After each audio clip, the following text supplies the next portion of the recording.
All right, Adam, practice 11 today. The Buffs had a full scrimmage, but we didn't get to see it, and didn't get any coaches today, but we got a couple of the backup quarterbacks today. We'll talk about that, but I think kind of the bigger deal right now is the transfer portal, and we're going to hit on that a lot too. But I guess let's start with the quarterbacks because we did talk to them today. Ryan Staub and Drew Carter spoke, and what were your impressions there? This is the first time we've heard from Ryan, since he's been here, and Drew, obviously, we haven't heard from him since all the change and everything. We haven't heard from him in a while. So what were your impressions with those two guys?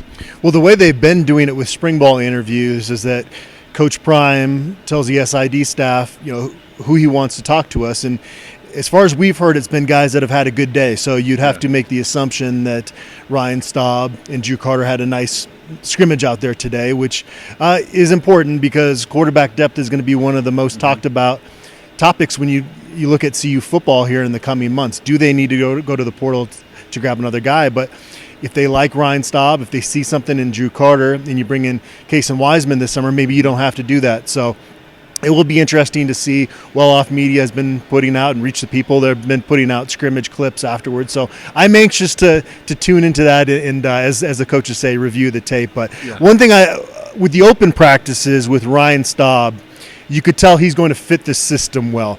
Now, can it happen at an accelerated pace that he could be potentially your backup as a true freshman? I have no clue. I don't know what Coach Lewis is thinking there. But for the future, he's on the short end for a quarterback, but he's got good athleticism. He's able to process things really quickly. We saw them put together a model in the quarterback room, and he was the first one to be done. And he gets the ball out quick, and those are some of the key attributes you need in a quarterback in this system. So he's going to be a good player here. Yeah, and frankly, with those two guys, if they stood out today, that's huge for this team because you mentioned the quarterback depth. The way those two guys are playing right now could determine whether they go into the portal and try to find another quarterback, right? If they feel comfortable with those two right now, with Ryan and Drew, then maybe you don't go for a quarterback right now. But if not, then you go for a quarterback, right? With Drew Carter, he's been here for a couple of years, and the results have not been great when we've seen him on the field at this point. But he talks about how he feels ready at this point. He feels like he's learning a lot more in this offense. And he was actually asked, hey, every other quarterback transferred. Why did you stay? And he said, this is the place for me. I'm a Buff. And so, you hope that, he's developed to the point where he can elevate himself and be better than what we've seen the previous 2 years and be that number two.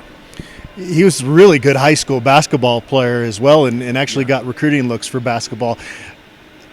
This is just 100% speculation on my part through the time I've been covering him in Colorado, but I always kind of wondered, would he maybe at some point transfer and play basketball maybe at a Portland State type of level? Because we saw him, his love is for basketball so strong that he actually spent some time with Tad Boyle's program his first offseason here in Boulder.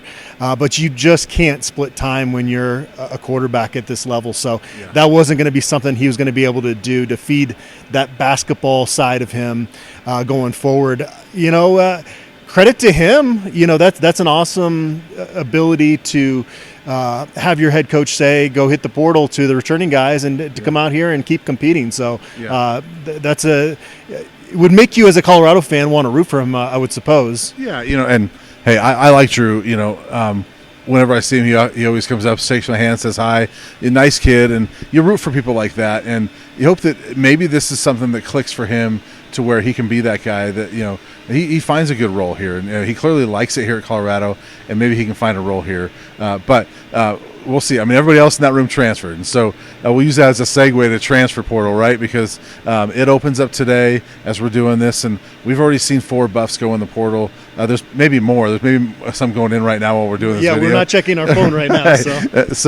But the big one was Nico Reed, that was the starting cornerback last year for all 12 games, the top kick returner.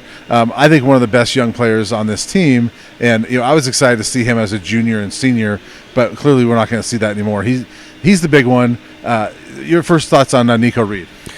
Well, if I'm a Colorado fan, I'm sad to see Nico Reed leave here. Yeah. But I'm not going to worry about that cornerback room as long as Deion Sanders is the head coach here in Boulder. Right. Let's just get that out of the way first off. Yeah. But I could see Nico having a Mekhi Blackman type of success at another program. I would kind of put him on that level of a player that now that he's going into his junior and senior year, given all the experience he got here in Boulder, that he's continued to bulk up a little bit. He's still on the undersized end of things for a Power 5 cornerback, but we've seen some of the clips of Nico Reed competing with Travis Hunter, and he's a good player. He's going to get Power 5 looks, and so and I also, if I'm a Colorado fan, I wouldn't blame Nico Reed for making this decision. They're bringing in Cormani McLean, the number 1 ranked cornerback in the country. Travis Hunter has his first rep at cornerback all spring, and he just completely takes over Montana Lamonius Craig and gets a pass breakup. It was a thing of beauty. You have Kendrick Breedlove come in. You have Beasley come in at cornerback. So Who played for this staff last year at Jackson? So if I'm Nico Reed, I would probably make that same decision. But if you're a Colorado fan, let's not make the same mistake of last offseason. And I don't think you have to, because you're not as worried about Nico Reed leaving as you were with Mekhi Blackman and Brendan Rice and those guys. So I think that's a guy that you would root for at his next stop. And I think he will have a lot of success wherever he goes. Yeah, and the thing with the transfer portal, it's going to be tougher than ever for a lot of schools to really have really good depth, because good players don't want to sit, and now it's easier for those good players to move on and go play somewhere, and that's what Nico's doing. Mekhi Blackman was sort of an undersized corner, and went over to USC, and he's on draft boards at this point, and so Nico can do that same type of thing. I agree with you, but I agree with you. You don't worry about that position. Keyshawn Mills is another one. Totally makes sense for him to leave a cornerback that, even below Nico Reed, he was not going to play here. Dylan Dixon was a safety that I always mention, right? He was one of my favorite guys from the 22 class. He decided to move on. Again, that's another one of those spots. Like, I'm sort of sad to see him go because I was excited to see him, but you don't worry about safety because you got Cameron Silman Craig coming in. You got Slusher coming in from Arkansas. Trevor Woods has earned his number. And was a really good player here last year.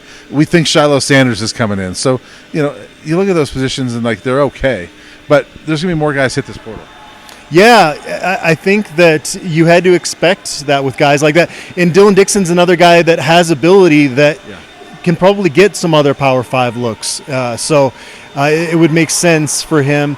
Because here's the thing is, there are going to be some returning guys that have a big impact on the field this coming year, but they're going to be against the odds, those guys, because all along the message from this new staff has been very consistent that we're looking to bring in our own guys. And so, again, I don't know how you could blame Dylan Dixon for making that decision. Yeah. Well, as we said, there might be guys hitting the portal even as we speak. We're off on Sunday. The Buffs are off on Sunday. And Coach Prime talks on Monday. So we'll be back on Monday to talk probably more portal and also what Coach Prime has to say.